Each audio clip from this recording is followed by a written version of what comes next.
On this channel, I talk quite a lot about flags and how they have changed over time, looking at a video series about why flags have become a certain way or what the significance is of what is actually shown on the flag, because I find it quite interesting. But sometimes flags change without actually changing, as we will find out in today's video because of bad information.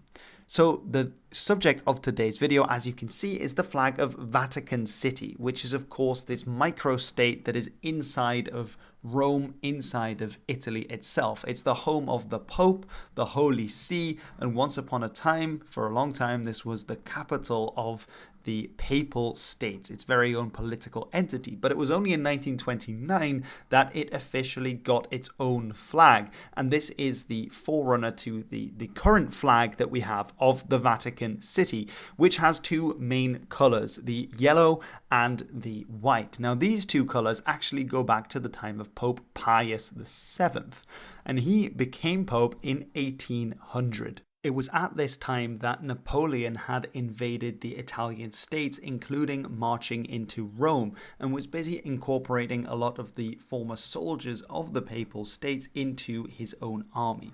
Now, part of these soldiers were the Pope's Guard, the Swiss Guards. They're very famous throughout history. There's a Sabaton song about them that I once upon a time made a video about, and they dress in very funky clothes. They still look like they could be from the Renaissance today.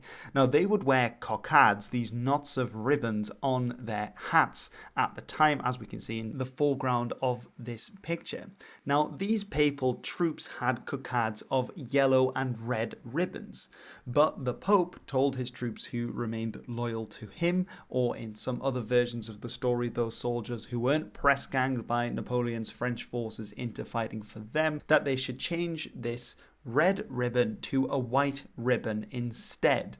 And that is where the colours of yellow and white originally came from. 18 years later, these two colours of yellow and white would make up the two main colours to be found on the flag of the merchant ships of the Papal States. This is the so-called civil ensign that we find being flown by traders and merchants on board ships. As throughout the 19th century, as I say in pretty much every single one of these videos about flag change, this is often when things could sort of kick off when it comes to flags. When the merchants need a ship to be identified from where they have come from, this is where a lot of national flags are born.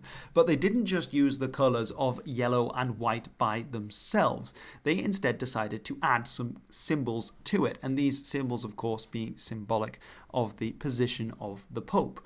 Now, the most obvious one that we can see here are these two keys, and these two keys are the keys of St. Peter. St. Peter, of course, being the gatekeeper, the OG gatekeeper of heaven with these two keys. Now, as we can see in this rather lovely painting, these two keys are of different colors. One is gold and one is silver. These are the keys of heaven, but they symbolize slightly different things. So the silver key is in fact a symbol for worldly power, as the Pope is St. Peter's vicar on earth, and so he has a lot of power in the political sphere, indeed in the worldly. But we also have the golden key that symbolizes spiritual power, this communion with the divine, the special position of the Pope as the head of the Catholic Church, the intermediary with God. And so we see that connected together. The two keys are quite literally tied together by a red cord, thus symbolizing the Pope. We also symbolize the Pope with the second of these symbols that we see here on the right-hand side of this flag, and that is the papal tiara, this kind of crown or hat almost that the Pope wears. As we can see, a rather nifty earlier version right here from the medieval period, or I believe late antiquity even. And this is what is also symbolized again above these two keys. Now, this would only be adopted as the official flag, let's say the national flag of the Vatican in 1929. Now, the reason why it was so late is because before that, throughout much of history, certainly medieval history and into the 19th century, there were the Papal States. That was the country.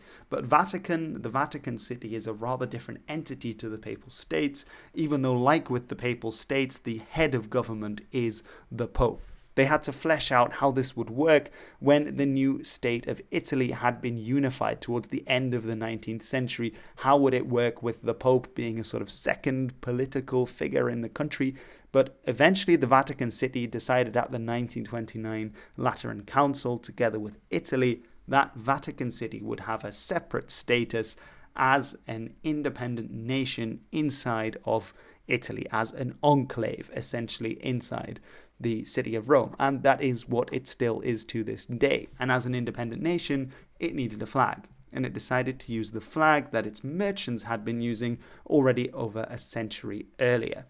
And that is indeed what the flag is to this day of the Vatican City. But that's not quite the end of the story.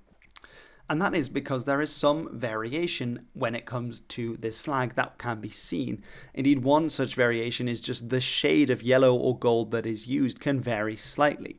But some variations are not just variations, but inaccuracies.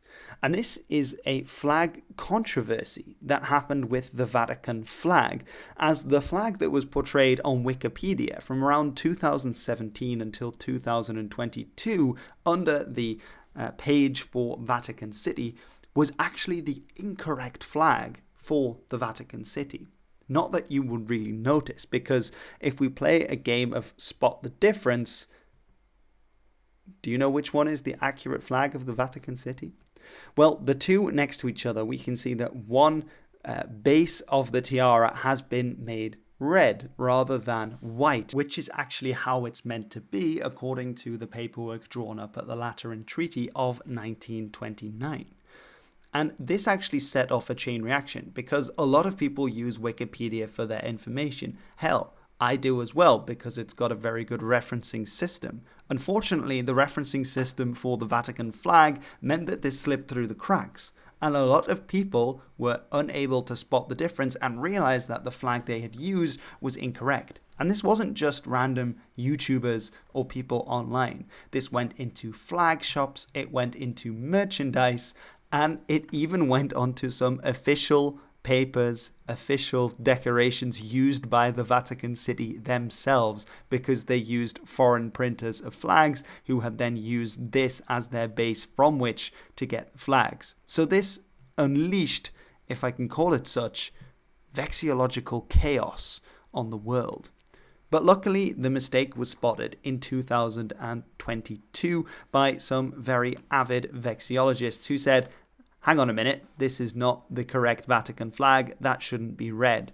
And the mistake was fixed. But the damage has somewhat already been done. Indeed, if you Google the Vatican flag, you will find very soon a lot of the erroneous Vatican flags with the red tiara or the red base of the papal tiara, which should in fact be white. Now, this is a fairly minor thing. In fact, the more I'm talking about it, the more I'm thinking this is really very minor. But part of me also thinks this is a mistake. And the world needs to know that this happened. So yeah, this is not the flag of the Vatican City. If you see this flag, disregard it. It's not real. It should look like this.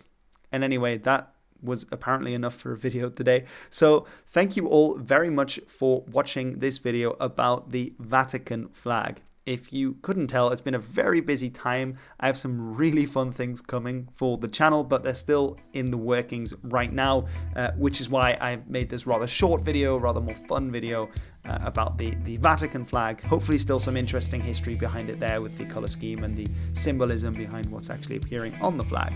But very soon I'll have some more in-depth content. I have a lot of Frisian content coming. I'm really excited for that. So stay tuned.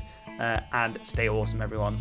Thank you so much for watching. I have been Hilbert, and this has been Fun with Fun the Flag.